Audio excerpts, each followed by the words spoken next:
In this episode, we'll find out why you don't need to have a G.I. Joe with a Kung Fu grip to hold a wine glass, talk about the right wine glasses to use, and learn about the smooth jazz of wines, Merlot.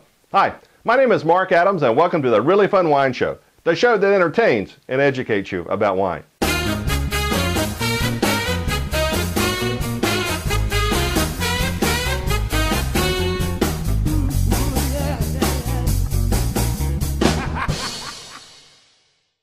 This show is brought to you by AmbercrestWinery.com. Ambercrest is a custom winery where you can design your wine online. To design your wine, go to AmbercrestWinery.com or click the link below. Why set up for someone else's wine when you can design your own? For those of us of a certain age and gender, it's easy to remember having G.I. Joes as a kid. And no, they're not dolls, but action figures. I was lucky. I had several different versions. I had the one with a Jeep. I even had the scuba diver. But my favorite one was the one with the Kung Fu grip. You squeeze his back and his arm would move with the strength and speed to crush any other action figure wannabe in a mere blink of an eye. I always thought that if he wanted to take on Barbie's Ken, all it would have taken would have been one swift karate chop and Barbie would have had a new boyfriend. Why the heck is he talking about G.I. Joe, you ask? Well, my non-wine snobs in training, let me tell you why. I was at a party recently. Well, I seem to go to a lot of parties. I guess it's good to be me.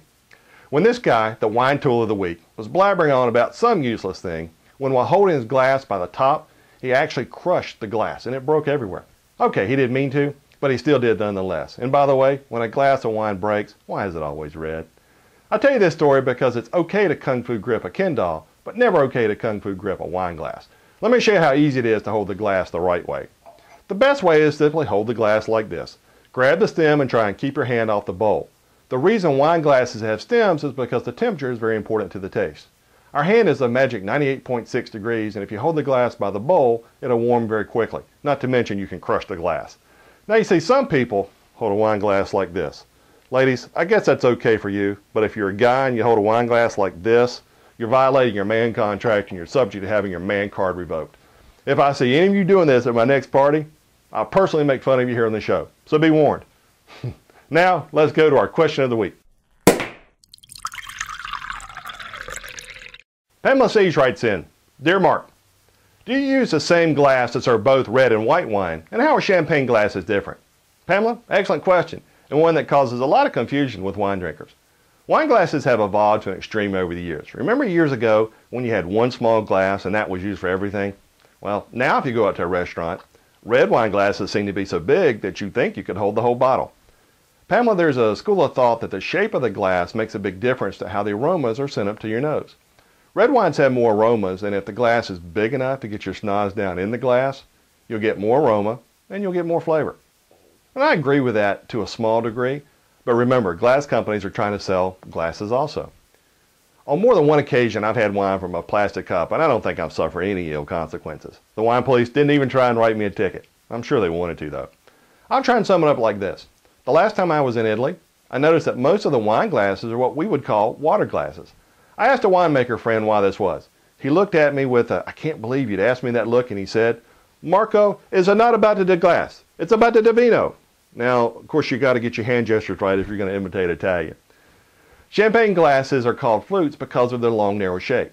These glasses are shaped like this because it makes more bubbles flow to the top of the glass, and it just looks nicer. Pamela, here's what you do about glasses. I'm presuming you want to forgo the plastic cup method. So get a set of regular sized glasses to serve your white and get a bigger set to serve your reds. And a set of champagne flutes would probably round off your collection.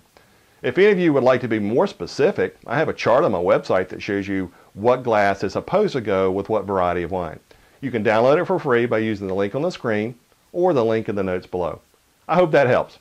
If you'd like to hear more wine tips, follow us on Twitter and Facebook. For reading her question on the air, Pamela Siege receives a $25 gift certificate to use towards custom labeled wine at AmbercrestWinery.com. If you'd like to submit a question to be read on the air, click the Ask Mark page and type away. Now, let's go to our wine of the week. Did you ever see the movie Sideways? The catchphrase was the main character saying repeatedly, I'm not drinking Merlot. As an acknowledged wine snob in the movie, he chose to turn his nose up at this noble grape. The funny thing, unless you grew or sold Merlot, is that Merlot sales took a nosedive and still have only slightly recovered today. The reality is that Merlot was a pretty good wine and for years was very popular. Merlot is actually low in tannins, usually low amounts of oak, and has an easy to drink plummy taste. To me, this wine is a lot like a white wine Pinot Grigio in that you may not actually be fanatically in love with this wine, but when you taste it, you won't hate it. For this reason, it's a wonderful wine to serve at a party or wedding when you have various wine preferences. It's probably the first red wine that I suggest you try. Its home is in the Bordeaux region of France. It's typically blended there with Cabernet to give the wine its distinctive Bordeaux style of wines. In the U.S., it can also be blended with Cabernet, but often it's sold as its own variety. This wine is like an old friend. You never get tired of it, but it's best to see only from time to time. So here's a Wine Skinny on Merlot. Smooth and easy to drink, sometimes blended with Cabernet Sauvignon to mellow the taste. Usually has a hint of oak, and is great to serve at weddings and parties. Give Merlot a try. You'll be glad you did. Now it's time for the big finish. Okay, wine fans, that concludes our show for this week, and thanks for watching. Please remember to sign up for show updates and leave your comment in the comments section. Our next episode will show you how to store your wine, give you the skinny on wine clubs, and talk about Pinot Noir. To see all of our past episodes, go to reallyfunwineshow.com and click the past episodes button. So see you next time. Same bad time, same bad channel. Cheers!